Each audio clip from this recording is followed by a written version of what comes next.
and the Pokémon Company International invited me to check out an exclusive preview of the upcoming Pokémon Champions game releasing in April 2026 in just a couple of weeks. This game is soon to be the hub for competitive Pokémon battles, so obviously with me being a competitive player, I'm extremely interested to see what this game has to offer, especially since the Pokémon Company covered my travel for this trip. With the official circuit switching over to this game in May 2026, this means that the next VGC World Championships will be held on this game. So I've been especially interested to see what this game has to offer, and I wasn't the only person invited to this preview. As a matter of fact, other competitive Pokemon personalities such as Wolf Glick, Joshua Lorsey, Rosemary Kelly, Sierra Dawn, and more were invited to this as well. The fact that this group invited to the preview of Pokémon Champions was so broadly inclined towards covering VGC, the official competitive format for Pokemon, gave me a sense of community recognition, that this is the VGC game made for players like me. But leaving this preview, what I learned was that this isn't just a game made for experienced competitive players,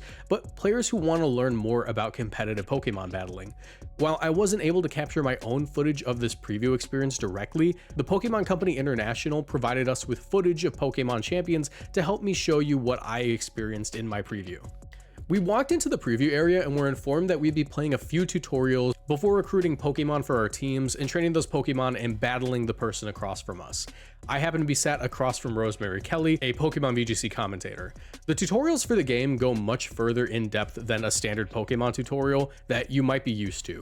Most of the main series titles will tell you the absolute basics of KOing all your opponent's Pokemon and type advantages, but tutorials in Pokemon Champions are segmented on-rails experiences which showcase things like speed interactions, mega evolutions, and to my delight, the physical and special move differences. That tutorial in particular had us using Dragon Darts, a physical move, against an Avalugg, which did little damage due to Avalugg's high defense stat, then using Dragon Pulse to KO the Avalugg thanks to its very low special defense stat. It's tutorials like this that just go an extra step further that will help players familiar with Pokemon games transition to playing competitive matches in Pokemon Champions against other real people. Once these tutorials were completed, we were rewarded with a VP, the game's currency, which could be used to recruit Pokemon, train them, and much more. We then recruited 4 Pokemon for our teams, on top of some Pokemon that were already provided for us in our boxes. Every day you're able to get a new group of Pokemon who you may choose one of to recruit. This Pokemon will come with some stats already trained, but there's no real guarantee that they're the stats that you'd want them to have. Trial recruitment is completely free, but it only lasts 7 days, and permanent recruitment costs 2,500 VP. We then spent some extra VP to summon a new pool of Pokemon to recruit from. These Pokemon that I managed to recruit this way were a Hawlucha, a Palafin, a Scizor, and a Politoed. So I had what was shaping up to be a kind of solid rain team, at least for someone just starting out in Pokemon Champions. Once these Pokemon were recruited, we were allowed to train them. Training has been completely overhauled, with the total max stat points usable on a Pokemon being 66, and each individual stat being allowed a max of 32 stat points, with each point correlating to 1 actual point increase in the stat, except in the case of stats that are boosted or decreased by the Pokemon's nature, which now clearly shows what stat investment will get you an extra point for hitting them. Also, after maxing out 2 stats by giving them 32 points each, you're now left with 2 to give to any remaining stats that you wish to train. In previous titles, you'd only get the equivalent of 1 stat point left over to invest, so this now allows for you to give a small bump to speed or whatever stat you want to train. Something to note is that it seems like the stats a Pokemon is caught with or hatched with in previous games, their individual values, have been fully removed from this game, meaning that each Pokemon will be on equal footing with any other Pokemon of the same species up until you train them how you wish to train them. You can also change the Pokemon's nature, which is now laid out in a grid to show just how they affect the Pokemon's stats. It's all very transparent. It's in that same menu that you can also change the Pokemon's ability. Finally, we have moves.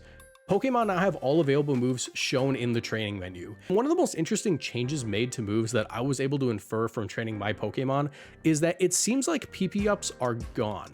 I can't 100% confirm this as I wasn't able to check out the shop, but it seems like certain moves have been rebalanced to have higher or lower PP. Protect had 8 uses, but in previous titles, the minimum number of uses was 10. I'm uncertain if PP ups exist within the game because we weren't able to check out the shop, but I can't rule anything out just yet. That being said, one of the more interesting features in this menu was the ability to search for moves in a way that was much more in depth than we've ever seen before, with you being able to search by categories like physical or special moves, the types, and even if they were wind moves, punching moves, slicing moves, or any other kind of subcategory. It makes team building easier than ever. It costs about 150 VP to fully invest into a stat, 200 VP for moves, 500 VP for a nature change, and 500 VP for an ability change. So roughly 2030 VP to fully train a Pokemon if you need 4 brand new moves. Which doesn't seem like that much considering you get VP from winning ranked matches. Items are now actually selected from a menu in the battle boxes to assign to each Pokemon rather than having each Pokemon hold the item within the box. This is a welcome change because I constantly found myself losing track of what Pokemon held what item in other titles, and I would have to dig through my boxes to retrieve them. Battles are very familiar, with players being able to play in ranked or casual matches and even create their own rooms. Before battle, you can see the very familiar team preview as you select the Pokemon that you wish to bring to each match. This game includes old and new Mega Pokemon that we've been introduced to in other titles such as Pokemon Legends ZA, and during this preview we were able to get to use a couple of them hands-on for the first time ever. Mega Dragonite was a pretty interesting Pokemon to check out as we got a first look at its ability Multiscale, which gives us a better idea as to how viable it may be in competitive play. While it has the same ability prior to Mega Evolving, you can now opt for Inner Focus prior to Mega Evolving and then delay your Mega Evolution to take full advantage of not being able to be flinched on the first turn. And the other Mega that we got to try out was Mega Frostlass, who got the ability Snow Warning, allowing for it to set up Auroraville for its team and throw out powerful blizzards for massive damage. The team that I personally built for this battle was a rain team consisting of Palafin, Politoed, Mega Heracross, and Arcanine. Politoed kept a lot of familiar tools that I was used to using in previous titles such as Icy Wind, Helping Hand, and of course Drizzle to set up the rain, and I managed to take the win over my opponent. During the battle, something cool that I noticed was that a lot of models had been updated for fan favorite Pokemon, and even moves had more impactful animations than in previous titles, like Body Press, which now kind of shakes the camera whenever you use it. Overall, this game adds to the power behind certain moves and Pokemon thanks to the dynamic camera framing moves for maximum oomph. And while it seemed like menuing felt just a little slower than I was used to, the game looks and runs beautifully.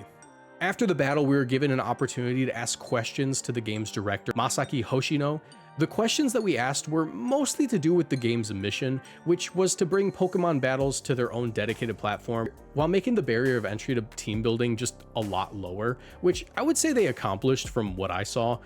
But a really important question from the group that I wanted to include in here was if there would be a cooldown timer for transferring Pokemon from Pokemon Home to Pokemon Champions, similar to the timer that we see when transferring Pokemon from Pokemon Go to Pokemon Home. Which his answer to this question was that there would be no cooldown timer, and while there is a limit to how many Pokemon you may transfer at once, you can transfer as many times as you may need to, which I found relieving as I personally have quite the collection of Pokemon in Home that I'd like to use in Champions.